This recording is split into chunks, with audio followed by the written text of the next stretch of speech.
Bonjour et bienvenue dans la quotidienne de School TV, l'émission qui vous raconte l'éducation au quotidien. Au sommaire, aujourd'hui, comment élever des enfants féministes et notamment les garçons. Dans la foulée du triomphe de Barbie au cinéma, on interroge aujourd'hui la construction des stéréotypes de genre. Invité du Grand Oral, Aurélia Blanc. L'Anti-Sèche de Brandon Warrett. L'Anti-Sèche, vous le savez, c'est la façon dont l'actualité résonne dans les programmes. Actu, anniversaire et programme d'histoire aujourd'hui. C'est un 22 septembre qu'Abraham Lincoln prend une première des décisions qui va conduire à l'abolition de l'esclavage en Amérique. L'heure de la récré, toujours avec Brandon, toujours l'Amérique, toujours une victoire, peut-être même historique. Des jeunes se sont battus dans un procès pour la défense du climat et ils ont gagné. Enfin, comme tous les vendredis, nous pousserons les portes de la librairie de Célie Luton pour des conseils toujours avisés de lecture pour les enfants et les adolescents. La quotidienne de School TV, c'est maintenant, c'est parti. Grand Oral. Avec, soyons précis, 5 696 003 entrées en France au 13 septembre, le film Barbie est un des blockbusters les plus performants de l'histoire. Le message global, vous le connaissez, les filles, prenez le pouvoir, mais que se passe-t-il dans la vraie vie quand on essaye d'élever ses enfants de manière féministe? J'ai le grand plaisir d'accueillir aujourd'hui une experte en la matière, autrice de « Tu seras un homme féministe, mon fils », le manuel d'éducation antisexiste pour les garçons libres et heureux. Autrice également de « Tu seras une mère féministe », c'est un petit peu, c'est le miroir, c'est l'effet miroir pour les mamans et en général.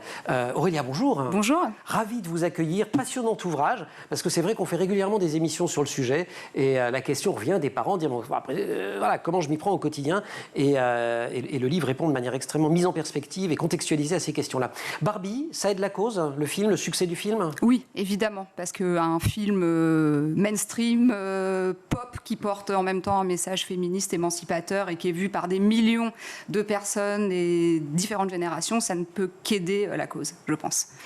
Si vous le voulez bien, on va principalement s'intéresser à ce qui vous est à vous-même apparu comme un défi quand vous avez appris que vous attendiez un garçon, c'est d'élever, c'est de rééduquer Ken en fait. Vous avez vraiment déprimé, enfin pas déprimé, vous avez vraiment eu un grand moment de solitude quand vous avez appris que c'était un garçon, le premier, oui, alors je n'ai pas appris que c'était un garçon. Non, oui, en fait on vous l'apprend contre votre gré. Voilà, en fait, j'ai un professionnel de santé qui me laisse entendre que j'attends un garçon, sachant qu'on avait fait le choix avec mon conjoint. Oui, c'est ça, le but du jeu c'était de ne pas savoir. Ouais. J'ai eu la confirmation ferme que le jour de la naissance et j'étais très heureuse évidemment d'accueillir ce bébé, ce petit garçon. Bien mais sûr. Effectivement, je suis passée par un moment de flottement, de questionnement. J'ai pris une petite claque, comme on dit, quand j'ai réalisé que oui, en fait, j'allais peut-être être amenée à élever un garçon et que autant en tant que femme féministe, je voyais assez bien comment j'aurais pu m'y prendre, en théorie, du moins avec une fille. Puis ça me semblait être une posture peut-être plus valorisante, émancipatrice. On est dans la libération, on est du bon côté du manche.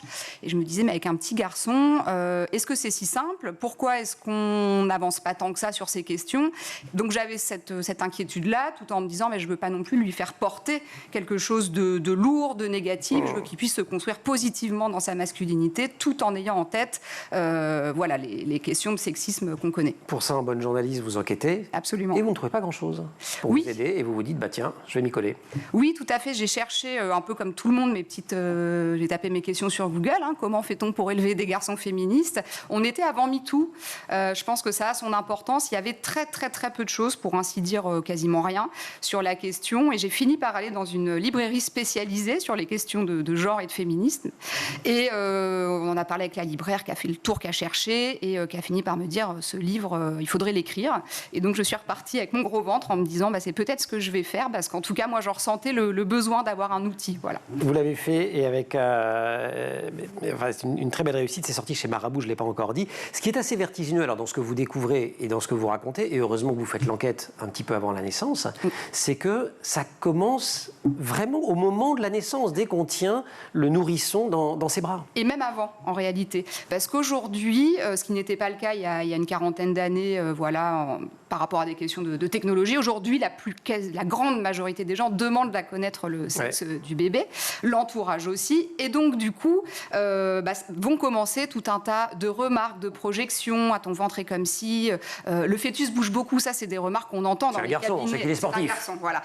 Et si c'est une fille, elle est agitée, c'est ça. Voilà, elle est déjà hystérique. Ou alors elle est calme, prostrée dans un coin de l'utérus, on ne sait pas trop. Donc ça commence déjà avant, avec aussi les remarques de la famille, des proches. tu verras un garçon, c'est plus dur, ça pleure moins, ça mange beaucoup, c'est propre plus tard. Enfin, il y a tout un tas de représentations très figées, comme si tous les petits garçons et toutes les petites filles avaient un développement absolument identique en raison de leur sexe. Alors, une fois qu'ils sont nés quand même, dans la manière de leur parler, de les prendre dans nos bras, de jouer, d'interagir avec eux, là aussi, on induit un tas de différences. On commence à construire une différenciation entre les gens. Oui, c'est assez vertigineux quand on commence à mettre le nez dans toute cette littérature d'études qui existe depuis plusieurs décennies. Et en effet, ce que montre bon nombre d'études, c'est qu'on a, sans même s'en rendre compte, intégré ces représentations sexistes et que ça influe en fait sur notre manière d'interagir. Alors je pense par exemple à la façon de porter un enfant. On va être plus vigoureux, davantage dans le chalut, peut-être dans les gestes avec un petit garçon. Aux filles, on va davantage parler, notamment avec un vocabulaire qui relève plus de l'émotionnel, de la psychologie, comment tu te sens, tu es triste, tu as peur. Et surtout, on n'interprète pas de la même façon les pleurs. Il y a une expérience très célèbre qui montre ça. On projette une vidéo à 2 panels de participants. C'est le même bébé, la même vidéo, sauf qu'à un groupe, on a dit que c'est une petite fille, c'est un bébé de 9 mois, à l'autre, un petit garçon. Et alors, comment explique-t-il les pleurs, en un mot ? Voilà, en un mot, quand l'enfant pleure, le groupe qui pense avoir affaire à une petite fille est convaincu que cet enfant pleure parce qu'elle a peur, et un petit garçon parce qu'il est en colère. La colère étant encore très associée au petit garçon. Mettons des poupées dans les mains de nos fils. Jouer à la poupée, c'est bon pour la santé et pour l'égalité. Ça ne fera pas tomber leur pénis. Et pour ceux à qui ça pose un problème, ça ne les rendra pas homosexuels. Autre extrait de votre livre. On va parler des jeux et des jouets, puisqu'on rebondit sur l'actualité Barbie, si vous le voulez bien. Mais ce sera juste après l'anti-sèche. Brandon Noiret. Brandon, bonjour. Bonjour Emmanuel. Anti-sèche de ce 22 septembre, vous avez décidé de revenir sur une date marquante de l'histoire. On remonte en 1862. Ce jour-là, le président des États-Unis, Abraham Lincoln, fait un premier pas vers l'abolition de l'esclavage. Effectivement, nous sommes en 1862, en pleine guerre de sécession qui déchire les États-Unis d'Amérique, entre d'un côté les confédérés, les États du Sud, qui sont esclavagistes, et l'Union, les États du Nord, qui sont abolitionnistes. La guerre avait commencé en 1861 avec l'élection d'Abraham Lincoln à la présidence des États-Unis. L'arrivée, la victoire du candidat républicain de l'Illinois, évidemment, provoque les foudres des États du Sud, qui commencent à s'agacer. Parce qu'il est très hostile à l'esclavage. Il est très hostile à l'esclavage, évidemment. Les États du Sud, notamment la Caroline du Sud, commencent à s'émanciper. Ils seront bientôt rejoints par 6 autres États, bientôt 11 à la fin de la guerre. Alors, il appelle au calme Abraham Lincoln. Bon, rien ne se fait. Il lance les premiers assauts, ces États. Et après cet appel au calme, on a le début de la guerre civile et qui se terminera 4 ans plus tard, en 1865. Au début, et ça il faut le rappeler, c'est important, la question de l'esclavage est secondaire dans la conduite de la guerre. Ce n'est pas une guerre pour ou contre l'esclavage. C'est une composante du conflit, mais avec le temps, elle monte en importance et elle est prise de plus en plus au sérieux par Lincoln, et notamment à partir de 1862. Effectivement, l'évolution change en fonction du conflit. En tant qu'homme, il a toujours été viscéralement opposé à l'esclavage, mais en tant que politique, c'est un peu plus compliqué. Évidemment, on doit faire avec parcimonie, avec des étapes cruciales, notamment en fonction des différentes victoires et des défaites dans ce conflit. Et c'est surtout à partir de septembre 1862 que Lincoln va évoluer avec le premier grand affrontement entre les deux armées. Le 1er septembre, le général Lee, à la tête de 40 000 soldats confédérés, envahit le Maryland, donc possession de l'Union. 2 semaines plus tard, c'est la bataille d'Antietam. Les 70 000 hommes de McClellan obligent les hommes de Lee à se replier en Virginie. Et c'est là la première grande victoire historique, symbolique pour Lincoln. Et il va commencer à faire... Et sanglante. Des premiers états. Évidemment, c'est la bataille la plus importante de l'histoire de la guerre de sécession. Et il va avoir des premières étapes au sujet de l'esclavagisme grâce à cette victoire. 5 jours plus tard, le 22 septembre, le président menace les propriétaires d'esclaves des États sécessionnistes d'émanciper leurs esclaves s'ils ne rejoignent pas l'Union sous les 100 jours. L'ultimatum est fixé au 1er janvier 1863. On a 9 États qui refuseront de rejoindre l'Union, dont la Floride et le Texas. 5 autres rejoindront l'Union et contribueront à la victoire finale 4 ans plus tard. Premier pas extrêmement important qui pourtant n'est pas inscrit dans la Constitution. Effectivement, ce n'était pas prévu à cause d'un manque de majorité au Congrès. Et surtout, si Lincoln ne prononce pas cette émancipation dévastation générale, c'est surtout parce qu'il n'aurait pas pu obtenir le ralliement de ces 5 États et sans doute n'aurait pas remporté cette guerre. Cette émancipation permet surtout aux anciens esclaves de s'enrôler dans l'armée de l'Union. Au fil du conflit, 200 000 esclaves rejoindront l'Union. Évidemment, ça contribuera à la victoire. Le 31 janvier 1865, le Congrès adopte le 13e amendement à la Constitution fédérale qui abolit définitivement l'esclavage sur l'ensemble du territoire américain. 4 millions d'esclaves libérés. Lincoln vivra quand même assez longtemps, jusqu'à la fin de cette guerre, pour toucher de cette victoire du bout des doigts, en apprenant la défaite, le dépôt des armes du général Lee lors de la bataille d'Appomattox le 9 avril. Et oui, 15 avril 1865, 6 jours plus tard, on a Abraham Lincoln qui est tué lorsqu'il assiste à une représentation au théâtre Ford à Washington. Son assassin, un certain John Wilbur, un partisan de la cause confédérée, sera abattu quand à notre Abraham Lincoln, lui, entrera dans l'histoire comme héros de l'histoire des États-Unis d'Amérique, premier président assassiné. Et premier président américain à être assassiné aussi, pas le seul. Merci beaucoup, Brandon, pour cette anticipation. On se retrouve pour la récré, on retournera aux États-Unis. Effectivement. Une autre victoire importante, grand oral, Aurélia Blanc. Je suis heureuse que nous ayons commencé à élever davantage nos filles comme nos fils, mais cela ne marchera jamais tant que nous n'élèverons pas davantage nos fils comme nos fils. Une formule assez célèbre de la féministe américaine Gloria Steinem, et on la retrouve en bonne place de « Tu seras un homme féministe, mon fils ». Il y a les 2 bouquins, c'est pour ça que je mets un temps à les choisir. Un des 2 ouvrages d'Aurélia Blanc chez Marabout, l'autre étant « Tu seras une mère féministe ». Mais on s'attache plutôt à « Tu seras un homme féministe ». Comment transformer Ken en un Ken féministe, ce qu'essaye de faire le film Barbie aussi. Ce que j'ai appris en vous lisant, c'est que la segmentation du marché des jouets, j'entends par là une segmentation très volontariste. Donc pas le fait que les garçons jouent plutôt à la poupée, tiens, joli lapsus, plutôt aux petites voitures et les filles à la poupée, mais le fait que toute l'industrie du jouet envoie le message en disant bah non, ça c'est pour les garçons, ça c'est pour les filles, c'est finalement assez récent. Ça a une trentaine d'années. Oui, c'est ça. C'est apparu aux États-Unis dans les années 70, progressivement en Europe, années 80, et vraiment le déferlement est arrivé. Ça s'est installé dans nos rayons durablement depuis les années 90. Donc c'est pas si vieux. Et de là, on a vu apparaître non seulement une division entre des univers dits féminins et masculins, mais surtout la déclinaison genrée de ces jouets, c'est-à-dire des marques de jeux de construction qui vont des vélos, enfin. Tout est décliné garçon-fille. Garçon-fille. Avec un point très important, c'est que garçons et filles ne jouent pas forcément. Alors, ne jouent pas. D'une certaine manière, j'allais dire, ils sont pour rien quand ils sont petits d'ailleurs, parce que c'est des jeux qu'on leur fait faire à l'école, dans la famille, entre amis, mais ils ne jouent pas au même jeu. Et ce sont des jeux, tout comme il y a la différence entre la colère ou la tristesse, ou la peur, pardon d'ailleurs, que vous mentionniez dans l'expérience avec les bébés, ben c'est un peu pareil, on ne déploie pas les mêmes compétences. On part du principe que filles et garçons ont des natures profondément différentes, donc aux petites filles, on va spontanément proposer finalement tout ce qui va préfigurer les rôles sociaux plus tard des femmes auxquels elles sont assignées.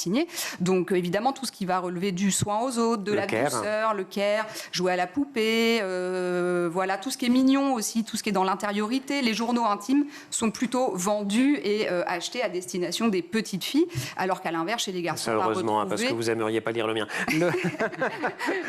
Et on a le pendant masculin avec là tout ce qui va être jeu de construction évidemment, tout ce qui mobilise la force, toutes les références à l'extérieur, l'aventure, la conquête, les sciences, les technicités, etc. Jeu de collaboration aussi plutôt pour les filles, jeu de compétition pour les garçons. Absolument. Et on a quelque chose là qui se dessine très tôt. Voilà, donc les garçons va plutôt les encourager dans être le meilleur, quoi. À être le meilleur, à dominer, à gagner, à être finalement le futur mâle dominant. D'une certaine manière, ce qu'on retrouve aussi dans les parcours scolaires après, puisqu'on sait que les filles sont meilleures à l'école que les garçons, ça c'est documenté depuis des années, mais au moment où ça devient un peu la bagarre, où c'est des concours, où il faut être meilleur que l'autre et pas juste avoir une bonne note et au-dessus de la moyenne. Elles sont moins nombreuses. Voilà. Tout à fait. Il y a toute une. On intègre aussi. Enfin, il y a tout un tas de mécanismes, mais le fait que la compétitivité, presque parfois une forme d'agressivité, même dans son sens positif, c'est du ressort des garçons, de la masculinité. C'est quelque chose qui est toujours véhiculé et qui est intégré par les garçons, mais aussi par les filles. En fait, en réalité. Oui, qui intègre. Oui, les stéréotypes sont on intègre de part et d'autre. Ces représentations, bien sûr. Il y a un passage que j'ai bien aimé dans le bouquin. C'est vraiment. Enfin, je l'ai répété 3 fois depuis le début de l'émission, et ce sera une 4e. Un bouquin vachement bien parce qu'à la fois il y a de la réflexion, il y a de la recherche, il y a plein de choses, et en même temps c'est hyper opérationnel. Donc c'est ça que je trouve vraiment très riche dans votre livre. Et alors notamment vous proposez des répliques super punchline à certaines phrases. Donc quand on vous dit, si vous en souvenez pas, j'ai mon anti-sèche. Quand on vous dit mais ça c'est un jouet pour les garçons. Oui, par exemple on peut dire ah bon mais il faut un pénis pour l'utiliser. écoutez, si la réponse est oui, c'est que ce n'est peut-être pas un jeu pour enfants. Et il y en a d'autres comme ça.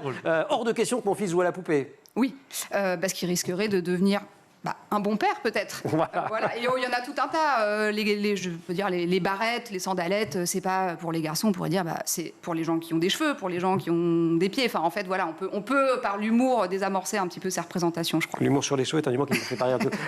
Imaginons que j'élève mon garçon de manière féministe à la maison, mais un jour il arrive à l'école. Et là, il va quand même arriver dans un environnement où ça peut lui valoir des désagréments. Et c'est une inquiétude des parents que vous avez interrogés d'ailleurs. Oui. Et ça a peut-être été votre inquiétude, vous, en tant que Oui, en tant et que c'est une mère. inquiétude légitime parce qu'il y a vraiment, dès la maternelle, en fait, une sorte de rappel à l'ordre qui va avoir lieu de la part des adultes de l'école, possiblement, mais aussi des enfants. Ça, c'est pour les filles, t'as pas joué à ça. Donc, bien sûr qu'un certain nombre d'enfants, c'est tout à fait normal pour s'intégrer, en fait, vont vite mettre de côté ça.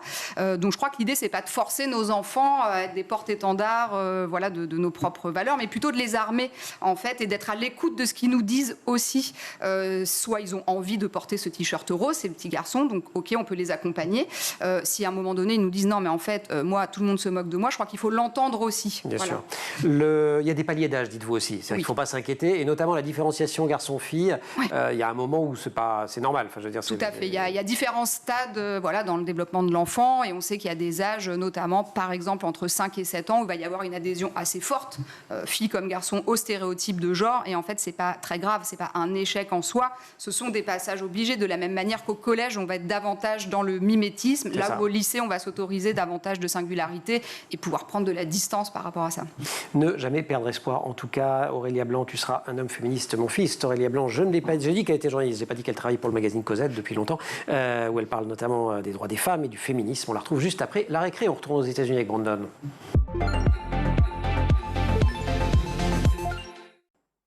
C'est la journée. Il se marre déjà. C'est la journée des grandes victoires aux États-Unis. Effectivement. Donc on a Barbie qui gagne contre Ken. Je donne un léger spoil. On a eu Lincoln qui gagnait contre le Sud. Et là, on va parler de cette victoire historique. 16 jeunes qui se sont battus dans un procès pour la défense du climat, qui l'ont gagné et ils se sont battus contre un État. Effectivement, ils ont entre 5 et 22 ans et ils viennent de marquer l'histoire des États-Unis. Alors en fait, ils vivent dans le Montana, cet État du nord-ouest des États-Unis. Et au procès, les jeunes ont raconté comment leur santé, leur bien-être et leurs finances de leur famille avaient été bouleversées par les questions de climat. La principale plaignante a 22 ans, elle s'appelle Ricky Held et sa famille possède un ranch dans l'est du Montana. Elle a évoqué un feu de forêt, une expérience qui l'a traumatisée, qui avait détruit des lignes à haute tension et qui a coupé le courant de leur ranch possédant pendant un mois par cette famille et qui a provoqué évidemment la mort de leur bétail. Il faut savoir que le Montana abrite les plus grandes réserves de charbon des États-Unis et lorsqu'une entreprise demande un permis pour aller en chercher sous terre, la règle est de ne pas tenir compte des effets néfastes sur la planète. Donc en 2020, les jeunes, aidés par leurs avocats, ont décidé d'attaquer devant la justice cette loi sur les permis. Comment ont-ils travaillé sur cette offensive? Ils se sont appuyés sur des arguments particuliers, j'imagine. Oui, il y a un argument numéro 1 qui fait la force de leur procès, c'est les jeunes se sont appuyés sur un article de la Constitution locale qui dit clairement que l'État du Montana doit maintenir et améliorer un environnement propre et sain pour les générations présentes et futures. Évidemment, et pour cause, le Montana compte à peine plus d'1 million d'habitants, mais les combustibles de fossiles extraits, consommés puis transportés génèrent environ 160 millions de tonnes de CO2, soit autant des émissions de l'Argentine. Selon le verdict du procès, ça a forcément marqué les esprits à ce moment-là. Le tribunal a rendu son verdict et a reconnu que le gouvernement ne respectait pas les droits des citoyens concernant leur environnement. C'est une première historique aux États-Unis. Elle nourrit bien sûr des espoirs, notamment il y a 285 procès en cours qui vont être jugés dans les prochaines semaines. L'État du Montana, en tout cas, fait appel de cette décision. Ils ont jugé ce procès absurde, selon les avocats de la défense. Mettez 2 guillemets. Oui, 4 guillemets, 6 guillemets. Ouais. Plein de guillemets. Merci beaucoup, Brandon Ouarette, suite du Grand Oral. Aurélia Blanc. Comme leurs copains, eux aussi, voudront sans doute faire de la muscu, écouter en boucle du rap hardcore. Et là, c'est nous, parents féministes, qui risquons de nous sentir bien seuls. Aurions-nous dû être plus vigilants? Avons-nous raté quelque chose? Non, il s'agit d'une étape tout à fait normale de leur construction. Autre extrait d'un de vos livres, Aurélia Blanc, Tu seras un homme féministe, mon fils, qui fait écho à ce qu'on disait juste avant cette petite récré. L'école, quand même. Alors, pas l'école, la cour de récré, les copains, les copines qui disent ça fait garçon, ça fait fille, tu devrais faire. Mais l'école, en tant qu'institution, elle fait vraiment le boulot parce qu'elle est censée le faire.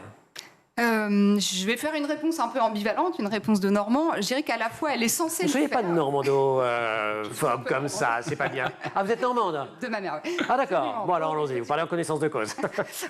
Oui, alors l'école, il y a des objectifs affichés par l'éducation nationale qui est censée promouvoir et éduquer nos enfants, voilà. Et parfois, elle le fait. Et je tiens quand même à dire que pour un certain nombre d'enfants, c'est aussi la confrontation, la rencontre avec l'école qui va permettre de déconstruire des stéréotypes, voilà, d'avancer là-dedans. Mais néanmoins, dans le même temps, l'école reste une machine à genrer et à produire une différenciation entre les filles et les garçons. Ça commence dès l'école maternelle, quand dans certaines classes, on va dire bon, on va mettre les filles, mettez-vous d'un côté, les garçons de l'autre, pour constituer des groupes. Peut-être qu'on pourrait s'interroger sur ce genre de pratique. C'est clair. Avec quand même une période un petit peu compliquée qui est le collège, vous l'avez cité tout à l'heure.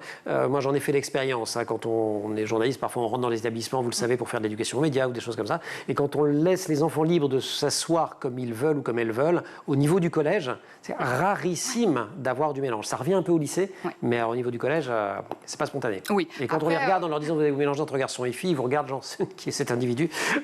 Mais après, l'idée, je crois, n'est pas forcément d'imposer en fait une sorte de mixité systématique qui d'ailleurs n'a peut-être pas les effets qu'on souhaiterait, mais plutôt d'interroger les pratiques qui conduisent à cela. Voilà. Je pense notamment aux études qui montrent année après année, encore très récemment, que les filles sont moins interrogées que les garçons pour s'exprimer en classe. À l'inverse, on va davantage les solliciter pour surveiller la classe le temps d'une absence. Ça passe aussi par la formation de tous les professionnels qui interviennent sur le périscolaire. Là, il y a beaucoup de travail, je trouve, et des remarques en fait genrées faites aux enfants. Et ça, on n'a pas le temps de le creuser, mais vous parlez aussi de la formation des professionnels de la petite enfance, qui sont parlé des bébés, etc., celle des enseignants, celle des personnels d'éducation. Du côté des parents, il y a tout un passage alors autour du corps. Alors vous dites l'école a un petit peu de mal à parler du corps, à désigner les choses, mais ça commence à la maison, la façon dont on désigne le corps. Oui. Et par exemple, vous dites il faut oublier Zizi et Kiki.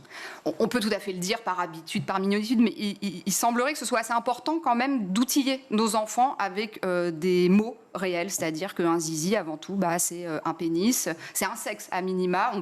On avance en fonction de l'âge de l'enfant, parce que ça, c'est le début en fait de l'éducation à la vie affective et sexuelle. Ça permet aussi d'aborder la question du rapport au corps, et c'est très important en fait dans l'éducation à l'égalité plus tard et dans les rapports hommes-femmes. Et ce qui est très important aussi, c'est d'éduquer au consentement, d'enseigner le consentement de manière très simple, très concrète. Vous dites, on a fait une émission spéciale ici à l'occasion de la sortie d'ailleurs d'un Que sais-je sur le consentement, qui est une approche très juridique et juridico-philosophique, parce que ça vient du droit. Et là, vous dites attention, parce que si on va par là, on ne va pas s'en sortir.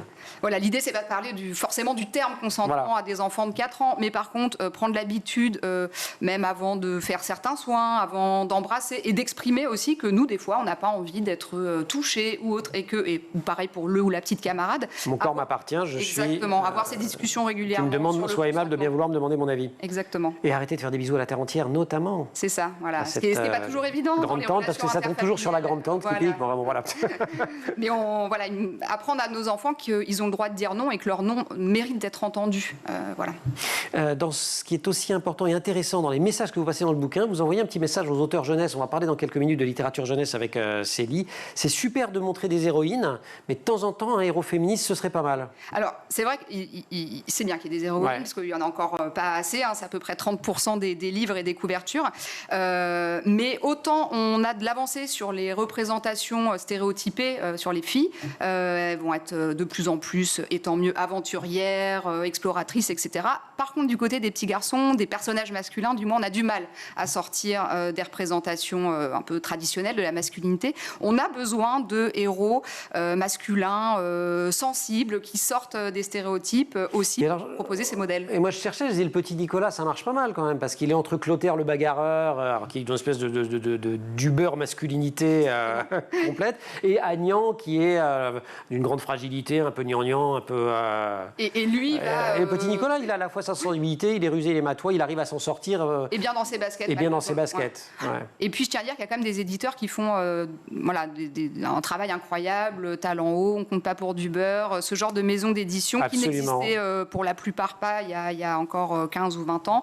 On a cette chance-là aujourd'hui. Et dont on cite d'ailleurs régulièrement les ouvrages dans l'émission, vous êtes dans les archives, effectivement. effectivement, sont de très belles maisons d'édition. Un dernier point peut-être, alors ça c'est plus pour quand ils grandissent, enseignez-leur la politesse, mais pas la galanterie. Oui. J'ai fait super gaffe, je vous ai pas tenu la porte en rentrant dans le studio. Un très bon point. Un très bon point. Oui, parce que la politesse, on J'ai eu du l'apprend à mal, tout le monde. je vous dis tout. C'est vrai. Ouais. C'est un réflexe, mais c'est Alors que pas Brandon, grave, lui, je lui claque dans la figure, j'ai aucun problème avec ça. Et j'ai envie de dire, on ne va pas s'auto-flageller. Et l'essentiel, c'est d'être poli et courtois. Mais le problème, je dirais, de la galanterie, c'est qu'elle est finalement, elle repose sur des racines très sexistes, puisque la galanterie, c'est des hommes uniquement envers les femmes uniquement. Et l'idée à la base, c'est que les femmes étaient quand même vous êtes fragile. des petites choses fragiles. Et qu'en échange, en plus de cette galanterie, on attend souvent un retour, possiblement. Pas quand on tient la porte. Mais voilà, et je crois que c'est important aussi de dire qu'à nos enfants, c'est un tout, et soyons polis, prévenants avec tous les autres, filles ou garçons.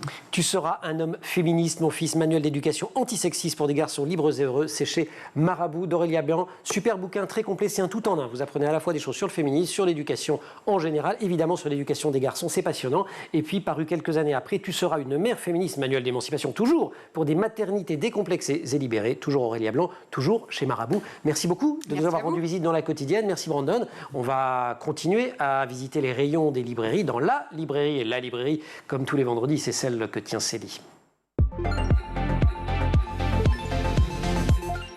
Et comme tous les vendredis, on pousse les portes de la librairie de Célie Luton. Célie, bonjour. Bonjour Emmanuel. Et quelle cohérence dans cette émission, quel concept. J'espère. On va parler de femmes, héroïnes. Et qui peuvent inspirer l'éducation de nos jeunes filles aujourd'hui. Génial. Marie Curie et Bronia Dlouska, le pacte des deux sœurs chez Je vais y arriver, c'est chez Circonflexe. Et oui, un nouveau documentaire illustré chez Circonflexe avec deux femmes pionnières et inspirantes. Marie Curie, nous la connaissons tous. Voilà. Mais Bronia, qui était-elle alors Je crois qu'elle était très connue dans la gynécologie. C'est ça, voilà. Médecin, gynécologue. C'est un album biographique, hein? Oui, un album très bien raconté, simplement raconté. On peut le lire avec un enfant ou laisser un enfant le lire après. C'est pour la primaire. Pour la primaire, et avec des très très belles illustrations. Exactement, c'est une belle, un exemple pris au hasard. Une belle balade, un beau voyage justement à travers le temps et la vie de ces deux femmes, de ces deux sœurs. Et j'en profite pour vous dire qu'il y a aussi un très très beau roman dont je vous parlerai très bientôt, qui est de Carole Trébor. Dingue. Ça s'appelle Marie et Bronia. Pour les plus grands. Celui-ci est signé Linda Elovitz-Marshall et Anna et Elena Balbousso chez Circonflexe. Donc, le mythe de tous les mythes. Exactement. Un des plus célèbres à la fois sur les femmes, sur la résistance, l'esprit de résistance. Antigone. Antigone, justement. Beaucoup d'étudiants, de collégiens, de lycéens ont pu voir cette tragédie en cours de littérature. Et là, pour les plus jeunes, toujours à partir de 8 ans. Pour le lire tout seul, je trouve que c'est toujours plus intéressant de laisser les mots infuser. Nous avons le retour de cette héroïne en avance sur son temps, farouchement indépendante et liée aux valeurs donc, de sa famille. C'est signé Yann Lyotard et Marie-Claire Redon. C'est aux éditions La Ville Libre. Même chose, alors c'est pour les petits. Graphiquement, c'est pas tout ce qu'il y a de plus rassurant. Alors oui, mais vous allez me dire que l'histoire ne l'est pas non plus, mais... Non, mais c'est comme les trois brigands de Tommy Ungerer. Il faut apprendre aux enfants à avoir peur. Leur dire que avoir peur, c'est dans le livre. Il faut apprendre à avoir peur pour de faux, pour ensuite pouvoir affronter la peur dans la vraie vie. Voilà, et on apprend les bases également de la mythologie en lisant ce livre. Exactement. Et ce très bel Antigone signé Yann Lyotard et Marie-Claire. Oui, paru en 2017 pour la première fois. Et on termine, c'est dans la rentrée littéraire des ados, par ce roman de Nathalie Bernard, La gardienne de la forêt, chez un éditeur qu'on aime beaucoup ici, Thierry Magnier. Alors là, pour terminer, je vous emmène au Brésil avec une héroïne de 13 ans. Elle s'appelle Diana et elle va connaître le pire à 13 ans. Son frère, qu'elle adore, va être assassiné par des bûcherons illégaux qui ravagent la forêt amazonienne.